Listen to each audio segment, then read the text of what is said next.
Work Inc. was in Quincy. That's part of the reason I'm here. I'm very good friends with Jim. I've served in the Work Inc. board since 1998. So I'm very, very familiar with the programs up here. And, not going into my long history, but I've been involved in not-for-profits in one form or another in the Quincy area. So Blue Caps board for a number of years. I founded a not-for-profit agency in the middle of recession, first of its kind, very unique model for Quincy Asian Resources. Some of you probably haven't heard. You don't come to my city enough.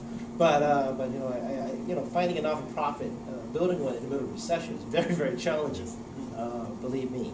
And I actually go back to cerebral palsy of the South Shore, which is now Massachusetts cerebral palsy. I want to volunteer there for 3 months as part of my volunteer program at BC High.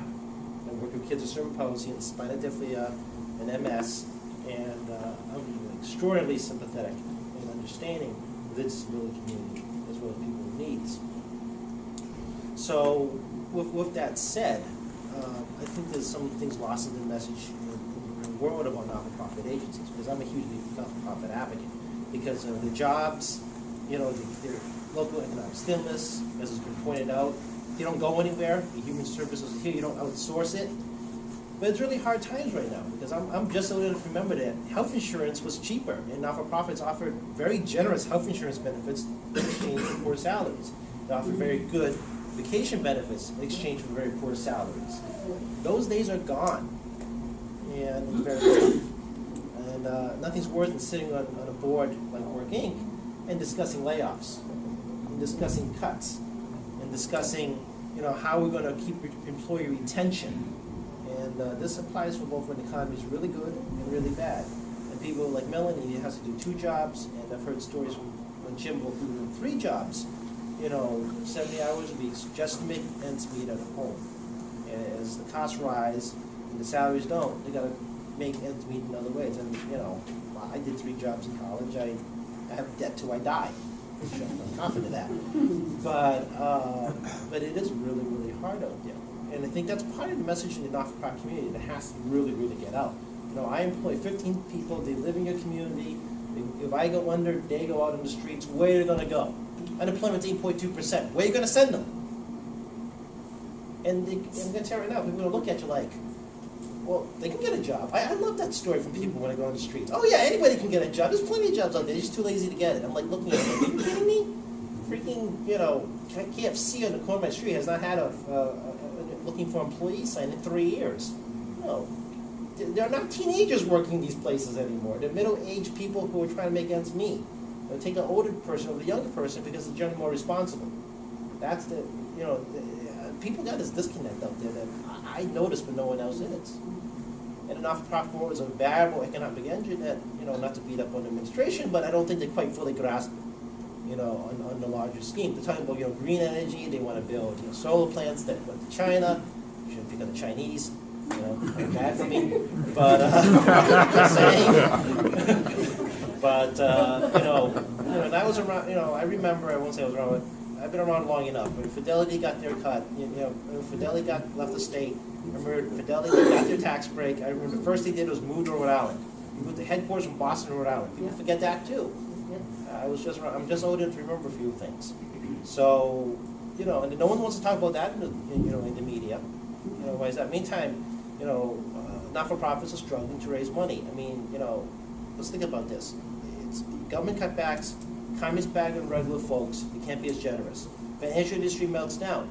A lot of your major banks are required in the state to provide community service donations. They can't do as much as they used to because of the fallout of the financial markets, which they did it themselves in the insurance industry. Okay, that's tough. And then, of course, you got campaigns running across every single year, gobbling dollars, and I'm guilty of that as well as if you're, some of my colleagues of, taking money away from you because I need to run my campaign. And of course, sadly enough, not-for-profits are competing against not-for-profits in a smaller pool of money. And that's the part that I find most disheartening. Because, I hate to bid Father Bill's Shelter in Quincy against the food pantry in Germantown, against field assistance and housing assistance and English second language programs at Quincy Asian Resources and Work Inc. And social housing, building single housing units. I mean, and doing mortgage foreclosures. I hate finding ourselves in this very competitive situation that unfortunately you guys are in, squeezing every dollar you can sadly, from people who are trying to give as much as they can. So, all I can say is that, I did say, I did go to Ways and Means and say this was, number 2 after local aid, is the disability community in particular. It's a huge priority of mine because, I've not heard anything from the administration that sounds like an answer. Not even a Band-Aid.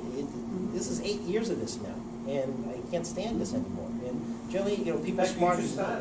Well, I've been around a little while. A little while. But I mean, generally what happens when I hear from people is that, well, we're going to cut this, and we're going to do this as a Band-Aid to address those consumers that we can't provide service to until we get to the next budget and see where we are, reevaluate again.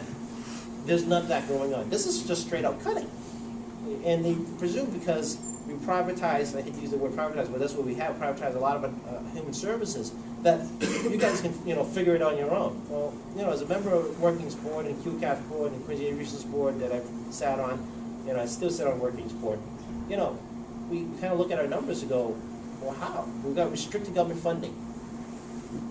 That's tough. And when you sit on a citizen board like Quincy Resources with just common folk, they're not administrators, not-for-profit people, when we explain restricted government funding, they all looked at us like, well, what does that mean? That means 2% goes to overhead. Everything else will go to program. So we got to find other ways to keep the lights on. So we run big, we run our little fundraisers. And my chant to people, where's this money going? Rent. Look at it. Well, what do you think? We're a charity. We're a small business, essentially. The not-for-profit, the no-tax status is not helping enough. So that's what no tax is supposed to be. The not-for-profit status, no tax status will help you on some of these overhead costs. It isn't helping anymore. So as a result, we have to get innovative about how we go about doing business, adopt some private business models, but not lose sense of our mission, and not go all the way, to the private sector and concept of, shareholder benefits. We have to cut out employees to make sure we get our dividends. We don't have that issue.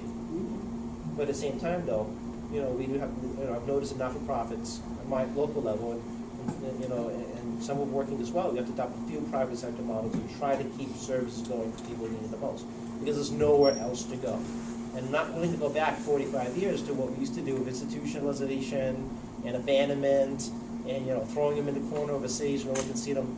I'm not ready to go there yet. Because my city, I kind of know what it feels like to be put in the corner. So I'm not going there. So, once again, you guys really do God's work, as Angelo said. I mean, without a doubt. And I'm an atheist, so it's even better. And, that's all I can really say. So I'm with you.